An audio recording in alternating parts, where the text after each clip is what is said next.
This tale should begin with the thought that the 10 months Buffett spent at Salomon were a profound break in the rhythm of his life.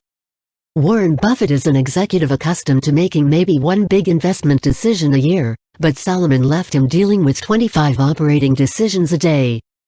At the center of this experience was a single day, what he has called the most important day of my life, Sunday, August 18, 1991, in which the U.S. Treasury first banned Salomon from bidding in government securities auctions and then, because of Buffett's efforts, rescinded the ban. In the 4 hours of suspense between the two actions, Buffett struggled passionately to ward off a tragedy he saw threatening to unfold. In Buffett's opinion, the ban put Salomon, this company now being priced at $9 billion, in sure danger of having immediately to file for bankruptcy. Even more important, he believed on that day, as he does now, that the collapse of Salomon would have shaken the world's financial system to its core. Later that year, Warren Buffett would testify before Congress, as a selected few near the top of Salomon Brothers cornered the Treasury auction market in order to cause a short squeeze. Lol. Then later, they were acquired by Travelers Group, which later became Citigroup, and then Salomon Brothers division split to become Citigroup Global Markets, where they are now the underwriters for the most. Full circle?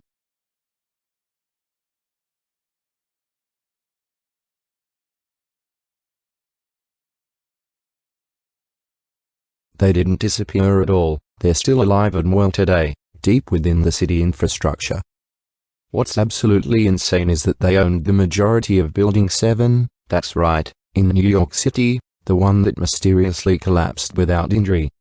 And also houses floors belonging to the Central Intelligence Agency, the Securities and Exchange Commission, as well as the FBI and American Express. Less than 6 months later, Salomon Smith Barney would be the book-running manager for GameStop's initial public offering. Shit is absolutely insane, isn't it?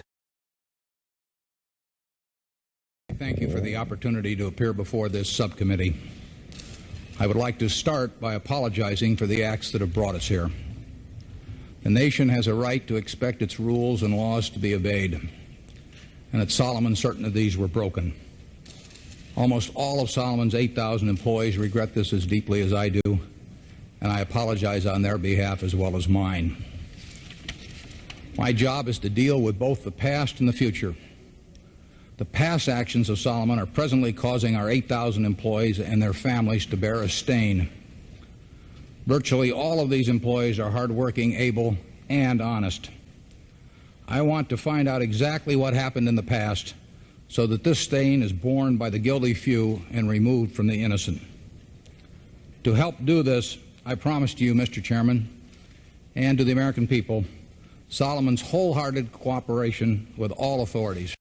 These authorities have the power of subpoena, the ability to immunize witnesses, and the power to prosecute for perjury. Our internal investigation has not had these tools. We welcome their use. As to the future, the submission to this subcommittee details actions that I believe will make Salomon the leader within the financial services industry in controls and compliance procedures. But in the end, a spirit about compliance is as important or more so than words about compliance. I want the right words and I want the full range of internal controls. But I also have asked every Salomon employee to be his or her own compliance officer. After they first obey all rules, I then want employees to ask themselves whether they are willing to have any contemplated act appear the next day on the front page of their local paper, to be read by their spouses, children, and friends, with the reporting done by an informed and critical reporter. If they follow this test, they need not fear my other message to them. Lose money for the firm, and I will be understanding. Lose a shred of reputation for the firm, and I will be ruthless. I welcome your questions. But stripped of all of the language of Wall Street's bond traders, what the public, what my constituents, what the people of this country want to know is simply this: are the American people who ultimately are responsible for paying off these government securities being ripped off by a few aggressive traders manipulating the market? Yes. In effect, was Salomon Brothers' chief bond trader trying to corner the market to squeeze out competitors, to unfairly and illegally enrich the company, and perhaps also determine in advance interest rates that affect other securities. Warren Buffett would leave soon after, where he would move on to Berkshire Hathaway, one of their top investors of Salomon at the time. Then, fast forward to 2008. You are quite famous for saying, among other things, and this isn't the only thing you're famous for, but you said that credit default swaps are financial instruments of mass destruction, and yet it's recently come to light that you actually participate actively in that market. Yeah, I think I actually said derivatives are financial potentially, and I think that used improperly, as they almost are certain to be, because of what they provide people to trade in them and what they provide in the way of increased leverage that's not obtainable in other ways, I think that they pose system-wide problems. And what do you use them for? I use them to make money. If I think they're mispriced, I buy them. But these are credit default swaps or other kinds of derivatives? No, we've never bought a credit default swap. We've sold credit default swaps. Yes. We sell insurance. You sell protection. We sell insurance. The protection side. Yeah, we sell it on municipal bonds. We sell it, on corporates. And then do you lay that off? No. You do not hedge that? No, I never lay it off. So you do... we sell insurance. This is much like what AIG did, right? They didn't lay off. I don't like it. But we sell credit insurance. Now we sell auto insurance, and AIG sold auto insurance too. I mean... Okay.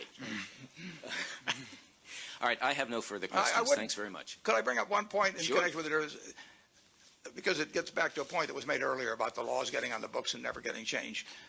If you go back to the late 1920s, we had a bubble then. It was in stocks, and it was partly caused by extreme margin by people that really didn't know what they were doing, 10% margins. And they had commission hearings after that, and they decided that this was a societal problem. And Congress gave to the Federal Reserve the authority to regulate margins. And they said this is important. The Federal Reserve still has that authority, as I understand it, 70 plus years later. When we put in derivatives and total return swaps, at that point you could borrow 100% of what you own. And so we sit here with a system, and I brought this up a half a dozen times, and sometimes with people in Congress, and I say, what in the world are we doing when we say the Federal Reserve should have margin requirements, which I believe now are 50%, and you can go and get a total return swap and borrow 100%, or you can buy S&P index futures with a tiny percentage down. I mean, it is something that should be addressed.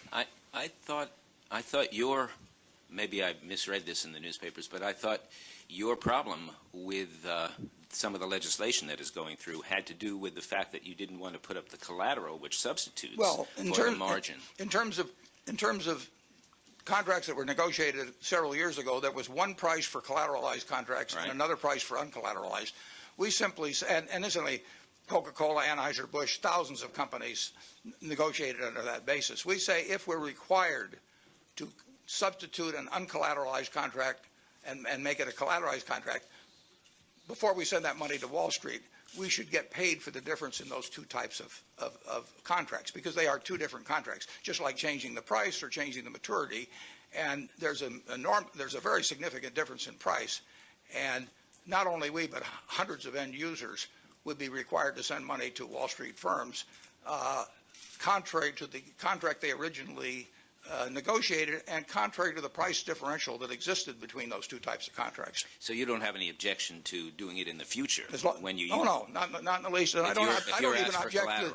I just don't. I object to selling one kind of a contract and having changed into another kind of a contract without getting paid. Okay, thank you. Thank you very much. I'm like so baked.